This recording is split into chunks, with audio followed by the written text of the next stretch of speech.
우리가 신앙생활하면서 가장 많이 듣는 단어 중에 하나가 바로 구원이라는 것입니다.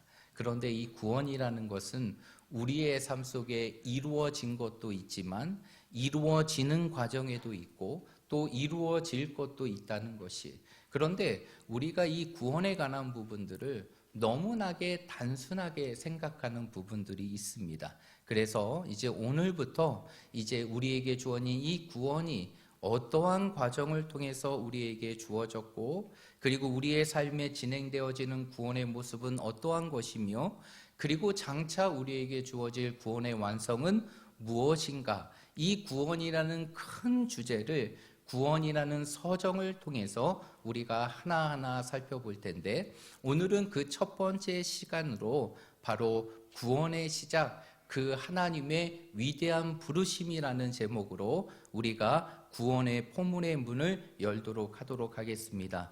여러분, 모든 사람들이 한결같이 소망하는 것이 있다면 그것은 바로 이 땅에 살아가는 한 번인 인생의 삶을 의미 있게 살아가는 것일 겁니다.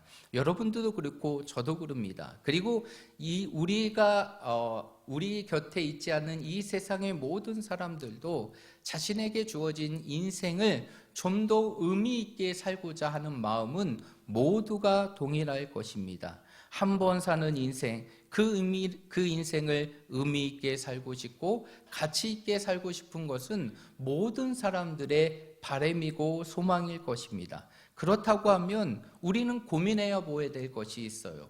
정말 우리가 인생을 의미 있게 살아가고 가치 있게 살아가기 위해서는 우리의 인생의 목적을 어디에 두고 살아가야 되는가, 이 부분들을 생각해 보아야 한다는 것이죠. 여러분, 무엇에 우리의 인생을 두고 인생을 살아갈 때 그 인생의 의미가 의미 있고 가치 있는 것일까요? 돈에 인생의 의미를 두는 사람도 있고요. 그리고 행복이라는 인생의 의미를 두는 사람이 있습니다. 또 건강의 삶을 인생의 의미와 목적에 두는 사람도 있고요. 그리고 자신이 뭔가 해보려고 하는 마음으로 세상과 권력에 자신의 인생의 의미를 두는 사람들이 있습니다. 또 요즘에는요, 어떠한 사람들이 있냐면 이 땅에 한 번 사는 거 마음껏 즐기자, 그러면서 자신의 즐김의 인생의 목적을 두고 모든 인생의 삶을 즐기며 살아가는 것도 있습니다. 이 모든 거 다 좋습니다. 그런데 이렇게 살아가는 것이 정말 우리의 인생의 삶에 의미 있고 가치 있는 삶인가? 여기에 대해서는 우리가 한 번쯤 생각해 보아야 한다는 것입니다.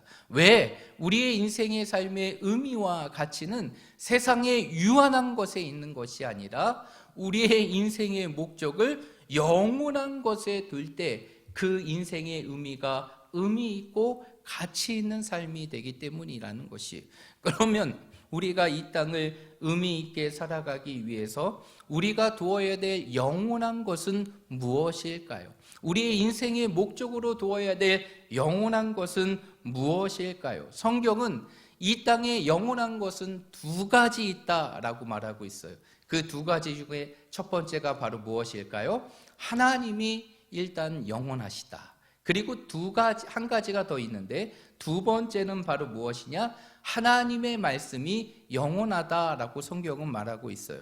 이 땅에 영원한 것은 하나님이 영원한 것이고 하나님의 말씀이 영원합니다. 믿으십니까? 그러기에 우리의 인생의 삶의 의미를 정말 의미 있게 살기 위해서는 그 인생의 목적을 하나님과 하나님의 말씀에 두고 살아가야 한다는 것이, 이사야 40장 28절의 말씀에 보면 이사야 선지자는 이렇게 말합니다. 너는 알지 못하느냐, 듣지 못하느냐, 영원하신 하나님 여호와. 하나님은 어떠한 분이시라고 말하고 있습니까? 영원하신 하나님이다 라고 말하고 있어요. 그뿐만이 아니에요. 이사야 40장 8절의 말씀에 보면 풀은 마르고 꽃은 시드나 우리 하나님의 말씀은 영원히 서리다 라고 말하고 있습니다. 그래서 결국 이 땅에 영원한 것은 하나님과 하나님의 말씀이다. 결국 우리의 인생의 삶을 정말 의미 있게 살아가는 것은, 이 땅에서 가치 있게 살아가는 것은 그 영원하신 하나님을 알고 그분을 믿고 그 하나님의 말씀을 붙들고 이 땅에서 하나님과 함께 살아가는 것, 그것이 세상을 살아가는 그 어떠한 의미보다, 그리고 세상의 그 어떠한 가치보다 가장 의미 있고 가치 있는 것임을 믿으시길 바랍니다. 그래서 시편의 기자는 이러한 고백을 했어요. 한번 찾아볼까요? 시편 84편 10절 말씀입니다.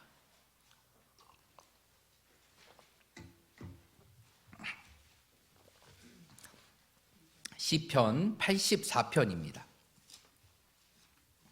84편 10절 말씀입니다. 우리 함께 읽어봅니다. 시작. 주의 궁정에서의 한날이 다른 곳에서의 첫날보다 나은즉 악인의 장막에 사는 것보다 내 하나님의 성문 문지기로 있는 것이 좋사오니. 아멘. 오늘 시편의 기자는 뭐라고 얘기합니까? 세상에서 보세는 그 어떠한 첫날의 시간보다 하나님과 함께하는 그 하루의 시간들이 우리에게 가장 좋은 시간임을 자신의 삶을 통해서 고백합니다. 저는 오늘 이 시편의 기자의 고백이 오늘 이 자리에 앉아있는 우리의 모두의 고백이 되기를 주님의 이름으로 축복합니다. 나 자신의 고백임을 되시기를 주님의 이름으로 축복합니다. 우리의 인생의 삶이 가장 행복한 것은 바로 세상에 그 어떤 시간을 보내는 것이 아니라 하나님과 함께 이 땅의 삶을 살아가는 것, 그것이 바로 가장 의미 있는 인생이고 가장 가치 있는 인생임을 여러분의 삶 속에 믿고 고백하시기를 주님의 이름으로 축복합니다. 그러면 이렇게 하나님과 함께하는 자들에게 하나님께서 주시는 최고의 선물이 있습니다. 그 선물이 바로 무엇입니까? 바로 솔베이션, 바로 구원이라는 것이. 그런데 앞에서도 제가 말씀드렸지만 이 구원이라는 것은 한 번 믿고 딱 끝나는 것이 아니라는 것이죠. 이 구원이라는 것은 이루어진 것도 있고, 그리고 진행되어지는 것도 있고, 그리고 우리의 삶 속에 이루어질 것이 있어요. 그래서 구원은요, 이미와 아직 가운데 있는 것이, 이미 우리는 이루어진 구원의 부분들을 맞으며 살아가지만 또 한편으로 그 구원을 이루고 또 이루어질 구원을 바라보며 살아가는 것이 우리 그리스도인들의 삶이라는 것이. 그래서 이러한 구원의 과정을 5글자로 뭐라고 얘기하느냐? 구원의 서정이라고 얘기하게 됩니다. 그런데 이러한 구원은 반드시 2가지가 전제되어야 됩니다. 그 2가지가 바로 무엇이냐면 우리의 모든 구원은 우연히 이루어진 것이 아니라 하나님의 예정 속에 이루어진 것이라는 것이죠. 여러분들이 하나님의 말씀을 듣고 믿음을 갖고 이 자리에 서 있는 거 그냥 우연처럼 느껴지죠. 우연처럼 내 마음속에 들어왔고 내 마음속에 우연처럼 믿어지는 것처럼 느껴지지만 사실상 구원이라는 것은 그러한 것이 아니라는 것이죠. 하나님께서는 이미 택하신 모든 백성들을 이 세상의 창조의 이전부터 다 예정하시고 그들을 구원하시는 것이, 그래서 우리의 구원은 우연이 아니라 철저한 하나님의 계획 속에 있는 하나님의 예정 속에서 이루어지는 구원이라는 것이. 그래서 우리 모두는 하나님께서 이미 구원받을 자로 예정하셨기에 우리가 구원받은 것입니다. 2번째, 구원이라는 것이 내가 믿음으로 받았으니까 내 의지와 결정대로 이루어진 것처럼 느껴지지만 아니라는 것이죠. 내가 예수를 믿어지고 그리고 예수를 영접하고 고백하며 믿음의 삶을 살아가는 모든 구원의 역사는 누구의 역사냐? 성령의 역사, 하나님의 역사인 성령의 역사라는 것이. 그래서 우리가 하나님으로부터 부름을 받고 모든 구원의 과정을 거치며 마지막 구원의 완성인 영화까지 이루어지는 모든 과정은 누가 하시는 것이냐? 성령이 하시는 것이, 성령의 역사라는 것이. 우리는 이 2가지를 반드시 기억해야 돼요. 내가 구원받은 것이 그냥 우연이 아니라 하나님의 계획 속에 있는 예정의 손길이구나. 그리고 이 모든 구원의 부분들은 내 힘으로 이룬 것이 아니라 바로 내 안에 계시는, 나와 함께 하시는 하나님이시는 성령의 역사로 이루어진 것임을 여러분의 삶 속에 확신해야 된다는 것이, 그러면 이러한 구원이 우리에게 어떻게 주어진 것일까요? 여러분, 첫 번째로 여러분들에게 묻습니다. 이 땅에 구원을 이루신 분은 누구십니까? 이 땅에 구원을 이루신 분은 누구십니까? 하나님이세요. 삼위 하나님이 모든 구원의 과정을 다 이루신 것입니다. 그래서 예수님도 구원을 이루신 거고, 하나님도 구원을 이루신 거고, 성령님도 구원을 이루신 거예요. 이 세상의 모든 하나님의 창조부터, 그리고 하나님의 구원, 그리고 하나님의 모든 회복의 역사는 다 삼위 하나님의 걸작품이고 하나님의 역사라는 것이, 그러면 이러한 모든 구원을 하나님이 이루셨거든요.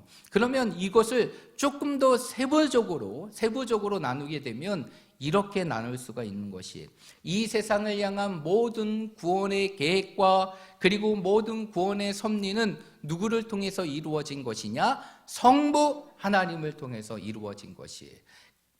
그리고 성자 예수님은 어떻게 하셨느냐? 그 구원을 이 땅에 이루셨다는 것이, 하나님이 모든 것을 구원을 계획하셨어요. 그리고 이제는 그 구원의 모든 성취를 누가 이루셨느냐? 제2의 위격이신 하나님이신 성자 예수님이 이루신 거예요. 하나님이신 예수님께서 이 땅에 인간의 몸으로 오셔서, 그리고 십자가의 죽으심으로, 그리고 부활하심을 통해 이 땅에 무엇을 이루게 되었느냐? 구원을 이루시고 구원을 성취하셨다는 거예요. 이것을 우리는 무슨 구원이라고 말하냐?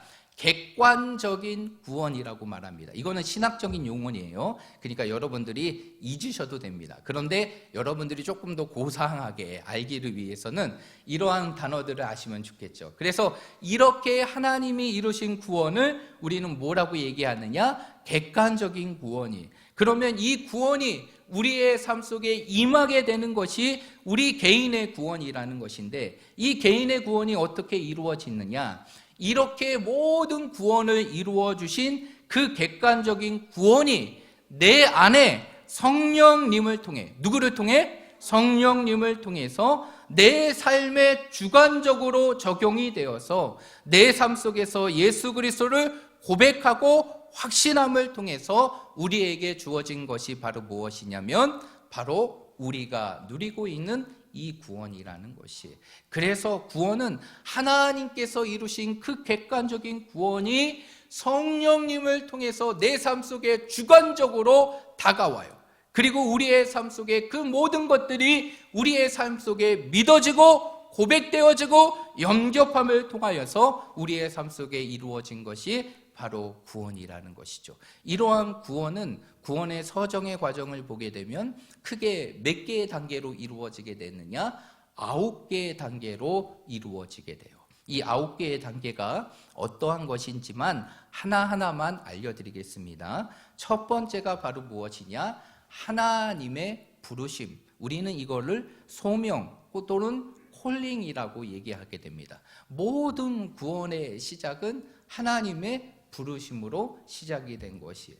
그리고 이제 부르심 이후에 무엇이 되게 되느냐? 거듭남. 이것을 우리는 신학적인 용어로 중생이라고 얘기하죠. 그래서 죄를 고백하고 예수 그리스도를 믿게 되는 그 고백의 모습을 중생이라고 합니다. 그 다음에 세 번째가 바로 무엇이냐면 회개예요. 중생이 됐으면 뭐가 되느냐? 회개의 삶이 됩니다. 그리고 회개의 삶이 이루어지면 뭐가 되느냐? 우리는 누구의 자녀가 되느냐? 하나님의 자녀가 돼요. 이것을 세 글자로 뭐라고 얘기하느냐? 양자됨이라고 표현합니다. 그리고 이제 다섯 번째가 바로 무엇이냐면 칭의예요. 하나님께서는 우리를 하나님의 자녀로 삼으시고 칭의, 뭐라고 하셨느냐? 너는 이제 의로운 자라 라고 칭해 주셨다는 것이죠. 그것을 통해서 이제 우리는 여섯 번째 무엇을 갖게 되느냐? 믿음을 갖게 되는 것이죠. 그리고 일곱 번째가 바로 무엇이냐면 이제 예수 그리스도를 믿게 되면 믿음의 삶을 살아가는데 그 믿음의 전 과정은 두 글자로 거룩해지는 것이. 우리가 하나님을 닮아 거룩해지는 것, 그것을 두 글자로 뭐라고 얘기하느냐? 성화라고 얘기하고, 이 성화된 삶을 우리의 삶 속에 끊임없이 이어가고 있는 하나님의 손길을 두 글자로 견인이라고 얘기합니다. 그리고 이제 마지막 9번째가 구원의 완성인데, 그것이 바로 무엇이냐면 영화예요. 이 영화는 언제 이루어질까요? 언제 이루어질까요? 이 땅에 주님이 다시 오셔서 재림하시는 날, 우리는 부활하여서 정말 하나님 앞에 영화로운 모습으로 이루어지게 되고, 그것이 구원의 완성으로 끝나게 되는 것이에요. 그래서 이렇게 구원의 서정은 이러한 부르심부터 마지막 영화까지 9개의 단계로 이루어지게 되는데, 우리가 기억해야 될 것은 이거는 모든 사람들에게 동일하게 적용되어지는 시간적인 순서가 아니라 논리적인 순서라는 것이죠. 그러면 이 이야기는 무엇이냐면, 모든 사람들이 이 단계의 순서대로 모든 것이 믿음을 갖고 영화의 삶으로 이루어지는 것이 아니라 각 개인마다 이 부분들이 다르게 나타날 수는 있지만, 중요한 것은 무엇이냐면 이 9가지의 과정들이 그의 구원의 삶 속에 반드시 나타나고 이루어지게 된다는 것이에요. 그래서 우리의 인생의 삶을 가만히 들여다보면 하여튼 누구를 통해서 하나님의 부르심이 있게 되는 것이고, 그것을 통해서 거듭나는 중생의 삶이 있고, 회개가 있고, 하나님의 자녀가 되고, 하나님께서 우리를 의롭게 하심으로 믿음을 갖게 되는 것이고, 그래서 우리는 이제 이 땅에서 거룩한 성화의 삶을 살아가고, 그 구원의 삶을 끝까지 이루어가는 하나님의 견인과 마지막에는 그 부활을 통해서 이루어지는 영화의 삶이 이루어지게 되는 것이. 그래서 구원의 첫 시작은 바로 무엇이냐? 하나님의 부르심이라는. 그래서 오늘 말씀의 제목이 무엇입니까? 구원의 시작, 그 위대한 하나님의 부르심이라는 것이죠. 그러면 이 구원의 시작인 하나님의 부르심, 이 부르심에 대한 내용들을 오늘 말씀을 중심으로 우리가 함께 살펴볼 텐데, 여러분, 하나님이 여러분들을 부르셨습니다. 믿으십니까? 하나님이 여러분들을 부르셨어요. 그러면 이 부르심이라는 게 도대체 무엇인가? 그 부분들을 우리가 먼저 확인해 봐야 돼. 그래서 부르심이라는 것이, 그래, 누구야? 내가 하나님의 넌 내 자녀로 삼았으니 나에게로 와. 이렇게 그냥 단순한 부르심으로 생각할 수 있는데, 여기서 부르심이라는 것은 그렇게 단순하지 않다는 것이죠. 하나님의 소명인 이 부르심은 굉장히 체계적이고 위대합니다. 그래서 이 부르심에 관한 부분들을 설명해 놓은 책이 있는데, 그것이 바로 무엇이냐면, 오늘날 우리 장로교의 모든 신앙의 기준이 되게 되는 웨스턴민스턴 신앙고백서 소요리 문답을 보게 되면 이러한 하나님의 부르심이 어떠한 것인지를 아주 분명하게 설명해 놓고 있어요. 그래서 제가 그것을 여러분들에게 읽어드리겠습니다. 잘 들어보십시오. 부르심이란 하나님의 영의 사역으로서 이것으로 의하여, 성령에 의하여 우리에게 우리의 죄와 비참을 납득시키고 우리의 마음을 밝혀 그리스도를 알게 하시고 우리의 의지를 새롭게 하시면서 복음에서 우리에게 거저 제공된 예수 그리스도를 받아들일 수 있도록 우리를 설득하는 것, 그것이 바로 하나님의 부르심이다 라고 얘기합니다. 굉장히 장황하죠. 이 부분들을 쉽게 설명하면 이겁니다. 이 모든 부르심은 성령의 역사로 이루어지는 것인데, 그 성령의 역사의 부르심의 시작은 바로 죄를 깨닫게 한다는 것이, 내 삶 속에서 죄를 깨닫게 해요. 그래서 죄 아래 살아가는 것이 얼마나 비참한지를 알게 하는 것이에요. 그래서 모든 구원의 시간은 이러한 하나님의 부르심을 통해서 무엇을 깨닫는 데부터 시작되느냐? 죄를 깨닫는 데부터 시작이 돼요. 그러면 죄를 깨닫게 되면 우리의 삶 속에서 그 성령께서 누구를 알게 하느냐? 우리의 구원의 길이신 그리스도를 알게 하고, 그 성령께서 우리로 하여금 그 그리스도를 받아들일 수 있도록 끊임없이 우리를 설득하는 거예요. 그것이 바로 부르심이라는 것이에요. 그래서 하나님의 이 부르심이라는 것은 끊임없이 우리의 삶 속에 죄 가운데서 하나님을 부인하며 살아갈 수밖에 없는 우리들을 죄를 깨닫고 죄의 자리에서 벗어나 이제는 그리스도를 알고 그리스도를 믿고 영접하고 받아들일 수 있도록 우리를 설득하시는 누구의 역사? 성령의 역사. 그것이 바로 부르심이다라고 말할 수 있는 것이, 이러한 부르심을 통해서 성령께서 우리를 깨닫게 하시고 설득하시는데, 그 설득은 무엇을 통해서 이루어지느냐? 우리 안에 있는 지, 정, 의를 통해서 이루어지는 것이, 지식과 정서와 의지를 통해서 하나님께서는 우리로 하여금 누구를 받아들일 수 있도록 하시느냐?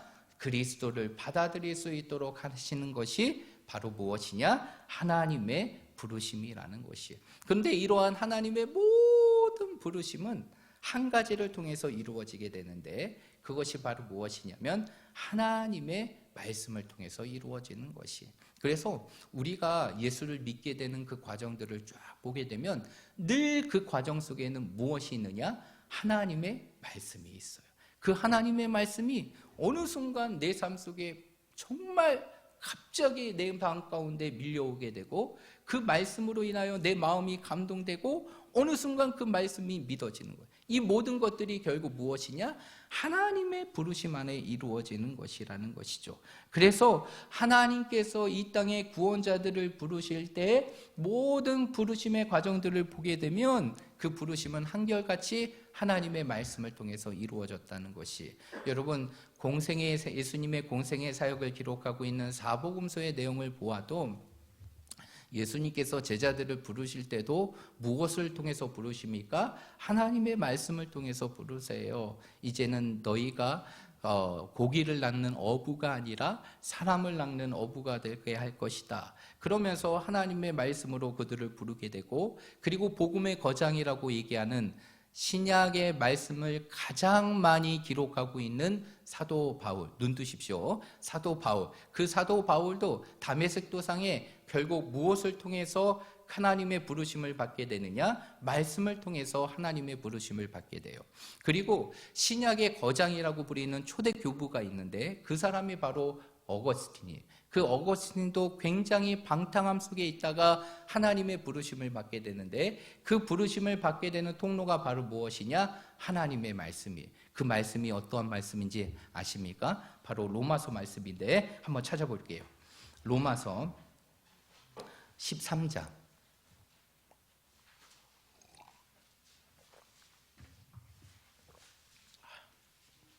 로마서 13장.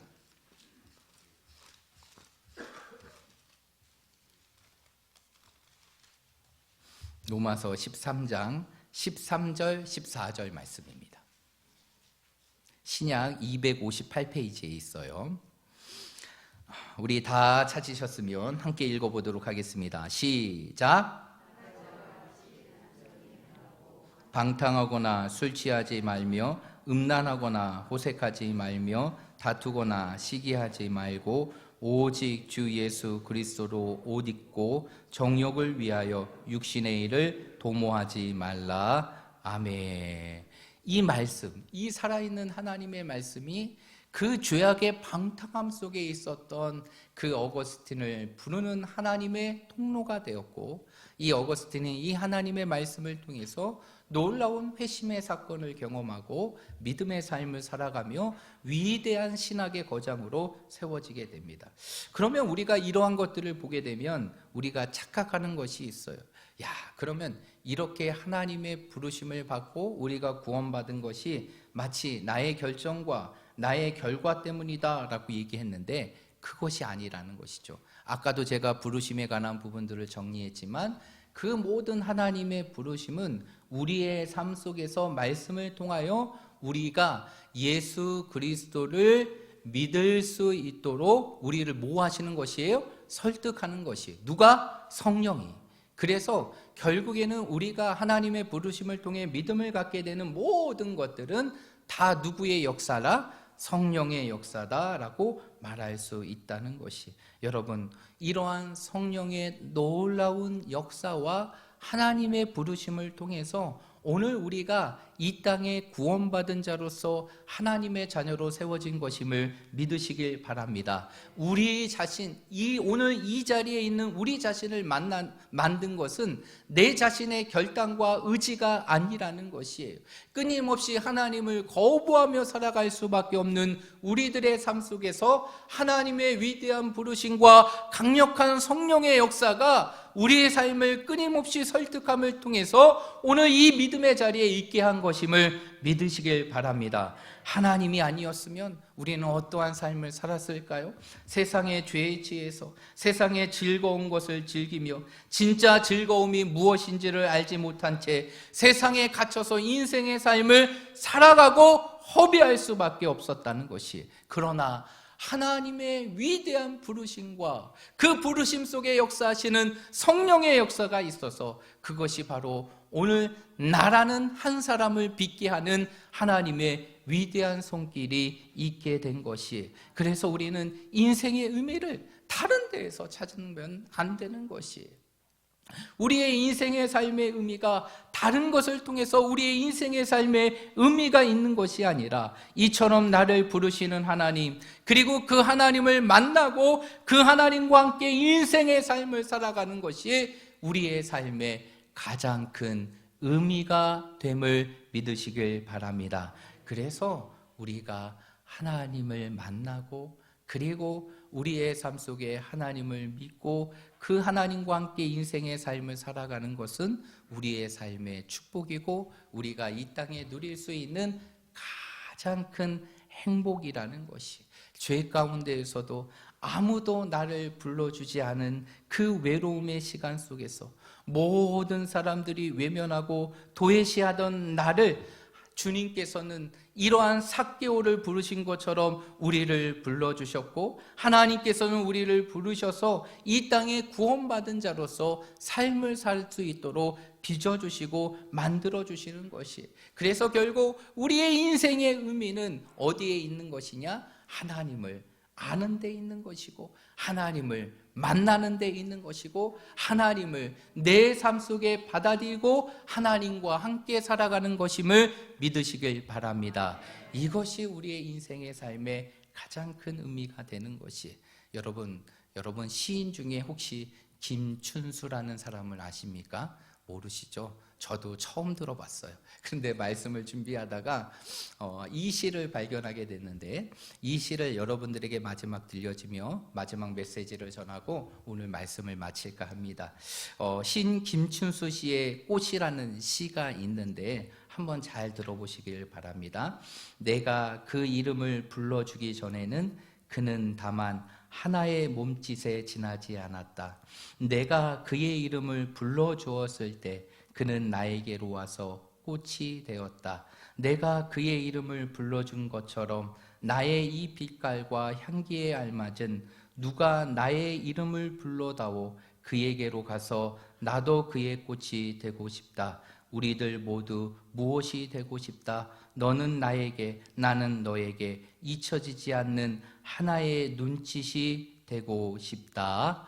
이러한 내용인데요. 참 아름답죠. 무슨 내용인지는 잘 모르겠지만 참 아름답고 좋은 내용이라고 느껴지는데요. 그런데 우리가 이 시에서 우리가 주목해야 될 부분, 주목해서 보아야 될 중요한 포인트가 있어요. 그것이 바로 무엇이냐면, 내가 그 이름을 불러주기 전에는 다만 나는 하나의 몸짓에 지나지 않았다. 그러나 그가 내 이름을 불러주었을 때 나는 그에게 꽃이 되었다라는 부분이에요. 여러분, 우리의 인생의 삶이 마치 이것과 같지 않습니까?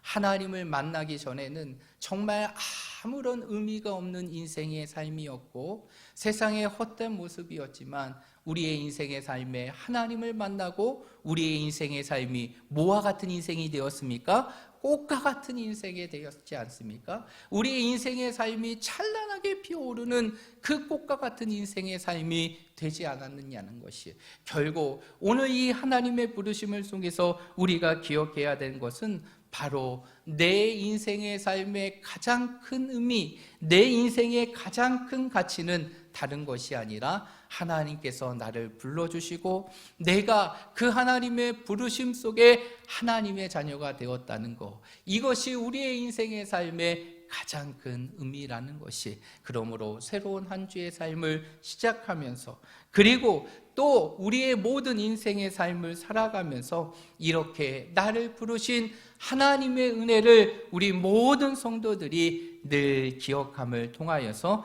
남은 인생을 그 하나님의 부르심에 합당한 자로, 그 하나님께서 나를 부르신 그 부르심에 합당한 자로 이 땅을 살아갈 수 있는 우리 모든 믿음의 성도들이 되시기를 주님의 이름으로 축복드립니다.